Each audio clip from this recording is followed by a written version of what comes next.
Here at Highline Lanes in Burien for the title matches of the Baker Shootout, one of our favorite events of the year. And we got a good scenario here. It's the 1 versus 2 teams. The top seed team are those ladies in blue.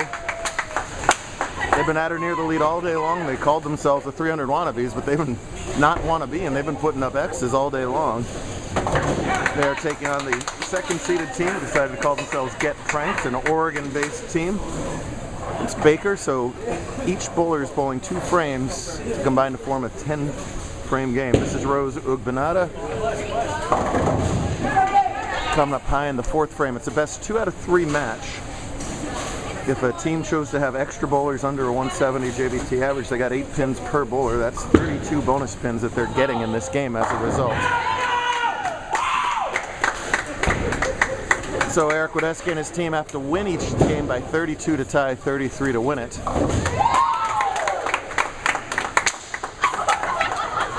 Wow, the girls chose to start on the left-hand lane, and Rose almost takes out Anna Madison there with the high 10s. Papa Wilcox tells me they've been looking forward to this event all year long. You can tell they got the team shirts. And a pretty ball there from Kylie. My goodness. They have been carrying well all day long, and they've been throwing good shots all day long. That's a good way to be the top seed and in the title match. Chris Mangelli I'd never seen bowl before. This guy throws a great ball. Look at that. Yeah, no question about that. It's a different feeling for a scratch level bowler to be giving pins in what otherwise is a scratch tournament, so it's sort of a little mental hurdle that they've got to overcome. Anna Gatlin is going wide on that ball.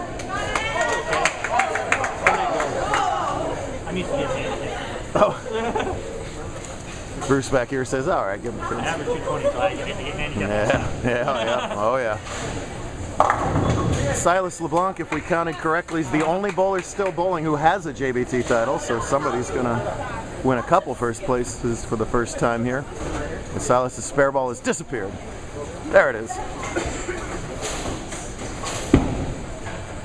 Much better spare shot from Gatlin. Oh!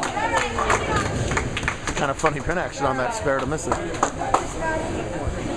Can't be missing on makeables if you're LeBlanc and his higher average team.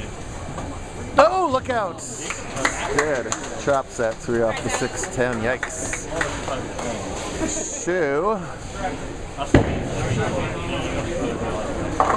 that's Maddie Flayton up now. She's made a couple title matches, doesn't have a win. Got that 310 to work on. They trail by 6 but get 32 back, so it's a 26-pin lead for the ladies. JT Taylor up on lane 10. Decent shot. 4-9. Hey, thanks so much to Pat Johns and the whole team for hosting us here at Highline. They basically give us their bowling center for a jam-packed weekend. Non-stop bowling since early Saturday morning. It's Sunday afternoon now.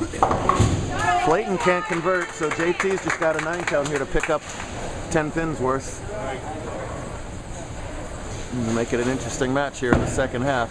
No problem at it.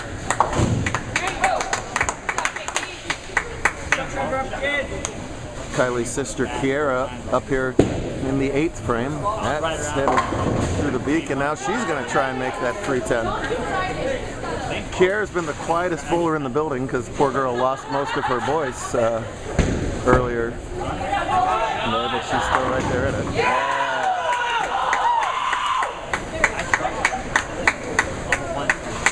It's the junior Rodesky Trevor getting that pretty strike there in their team's 8th frame. And for the second time in a row, the girls cannot convert a 310. It takes them 134 and through 8 and makes it virtually an even match. Trevor's dad, Eric, throws a tank down there too. Watch this ball.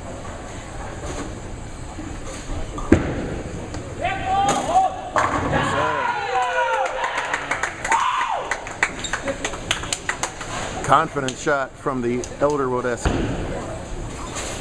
Here comes Rose back up in her 9th. Oh, man. Oh. Well, if you can't make the 310, leave a 311, because that's about what she left. Let's see if this pin even stays on the deck. Oh, yep. It was already going to fall off. It was like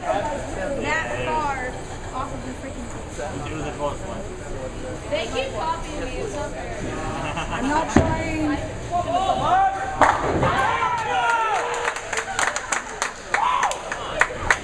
So by rule, because the machine wasn't able to respot it where it was, it gets put back on its original spot. That's a little bit of a break for the girls. It makes it no longer a 310.5, just a 310. But they are still in big trouble in this match all of a sudden as their opponents have run strikes through the 8th, 9th, and 10th. We don't have any rule where they've got to go one frame, so they're smartly trying to keep the momentum here and finish off this game before the girls even have a chance. Mangeli in the 11th. We got a little breakpoint room on this helium pattern. High scoring today, but it only led to a plus 18 cut. And for the third time in a row, the girls cannot convert a 310. That's their fourth open in a row.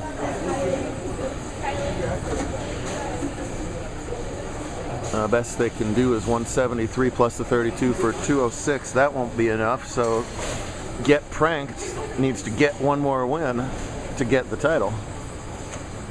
And girls will have to come from behind for the first time all day, I believe.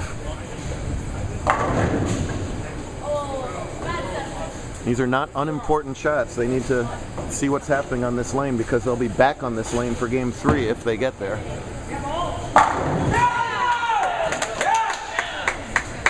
So right now the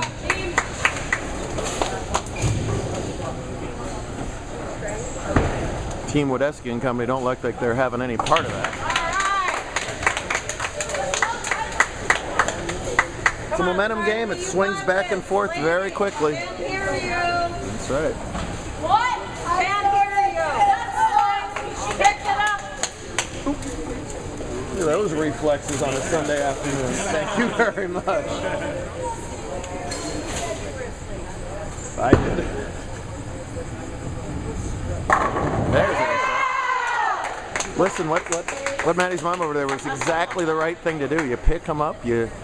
When you watch those college teams, they'll look just as excited over a meaningless fill ball as they do over front 5. They're going to come back here and regroup. They're going to go over here and just say, let's just keep this momentum going.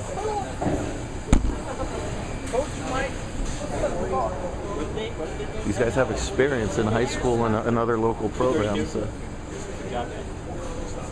is what you do in this scenario. Will they be able to regroup, or will the higher average bowlers pour it on and get that win?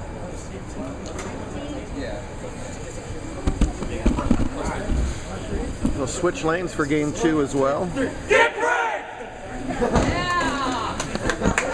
I have no idea who actually is getting pranked. We'll have to have a post-match interview about that. Get rest. We got a couple gamers out there. Gotta wait till the end. Gotta get some gamers in there. We're talking get rest. We got gamers. Come on, ladies. Come on. Outside. No. All right, peps have been talked. Where's that pep? Let's do it. It's outside. No. No. They have the right to change their orders if they want. They're going to have Silas do the 1st and 5th here. I'll tell you what, luck. I know some of the other teams felt like luck has been on the girls' side a lot today, but big Brooklyn to start things off. Flight and Lucky to break up the split there, leave only the 6. Every time the girls mark, it puts additional pressure on the other team to double to catch up some of those 32 pins they're giving. So don't be too nonplussed over a 9 spare. JT looking to make it a double for his team. That's high. No, no, no, no.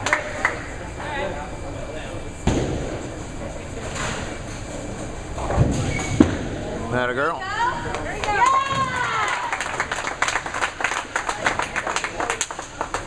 2 years ago, a team of 5 girls from SoCal won their version of this event.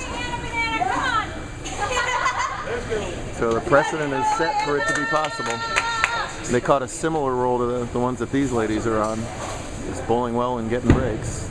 At the split, nope.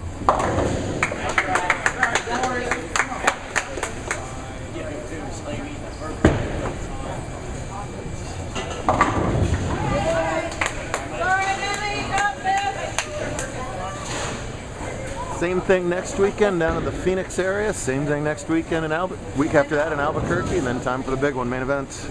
Can't wait. Exciting December around here.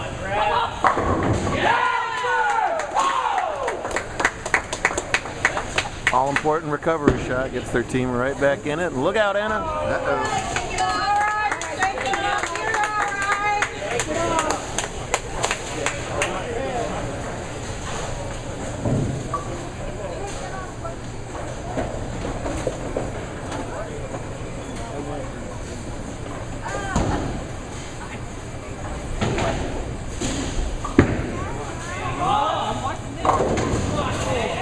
What, is it a free game?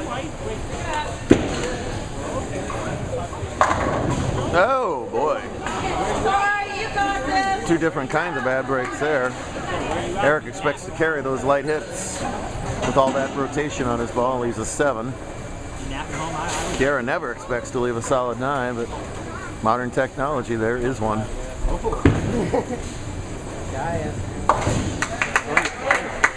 No problem at the spare for Eric, and no problem at the spare for Kiara.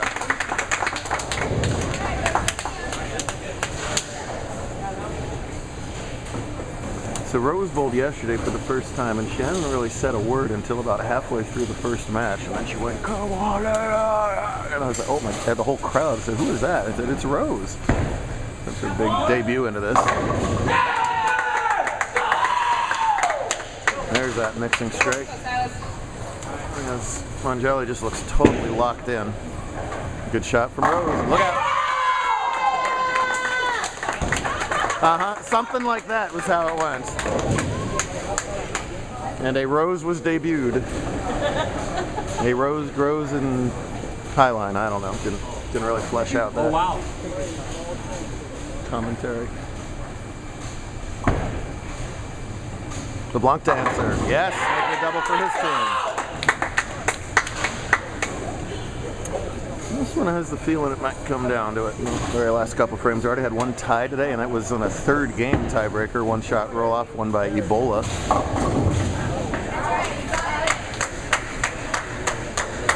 The mostly Lennox team won by 1 pin in a third game, 180 to 179. They finished up in 4th today. And third was that Ebola team. They both got eliminated in the semifinal rounds. For 3 in a row.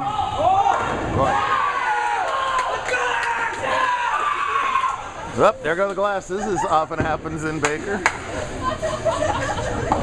Oh, just goes up there.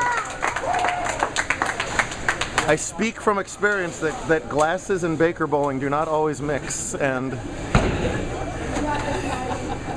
yeah. Might need an optometrist in the building by about 5 o'clock tonight. Oh, pretty shot. Pretty shot from Trevor. Let's see if Maddie can answer it. That's a good ball. No, it just creeps high. Well, second time breaks up the 6-7, leaves only the 6. Spare it up. There's not a whole lot you can do about what the other team's doing. Boy, that's a pretty obvious statement.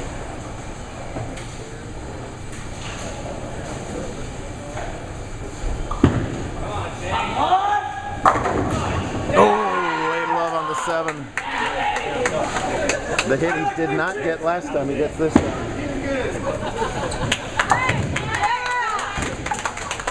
Addie covers up the 6. Catches her mark. Safe travels, guys. Thanks for coming.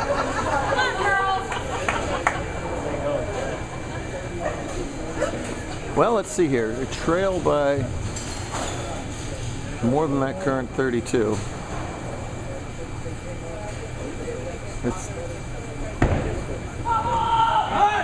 they're just pouring it on right now. They caught a look. It's taken 220 or 230 to beat these girls at any given moment. That's what they're putting up. But there is still time if the girls can pull off a miracle of their own here in the finishes. They're going to finish after their opponents. Beautiful strike for Anna to finish up her portion of the game. Saw a great comeback last weekend in Los Angeles. Requires a strike here again. It's there. No, no, no, no. That might be the nail in the coffin here.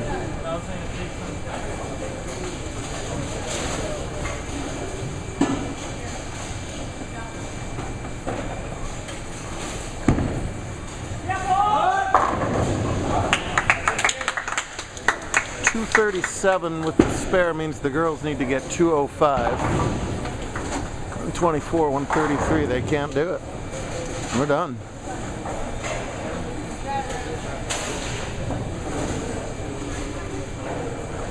Like having these two teams in the title match to show you there's two different ways, more than two different ways, but they're showing two different ways that you can get to this title match. You put up that stacked scratch team that they have, or put up that lower average team that just catches a roll over there.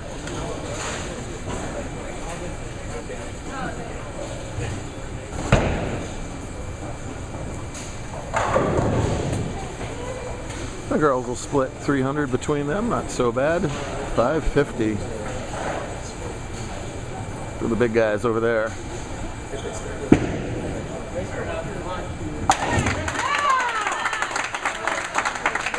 An entertaining debut from Rose finishes up with that spare in the 8th. Was it the 9th? I think it was the 9th. I'm done. Long weekend. I still got a 4-hour Seahawks game to come. That's usually exhausting. But Tampa already won, so happy camper.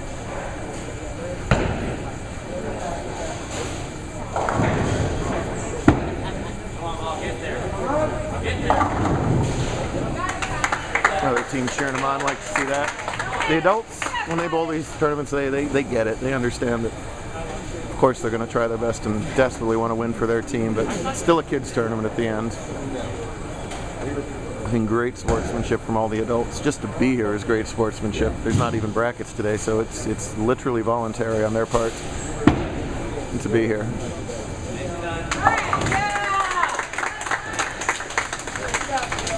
Hopefully the parents and teammates will buy those adults a steak and a cold one if they happen to partake of that sort of thing. Absolutely no shame for these ladies. Mowing down the field prior to this last match, but just ran into a buzzsaw and get pranked. Get there. Finishes off fine style with the strike. Great stuff from our baker. We'll do it all over again next week in Phoenix.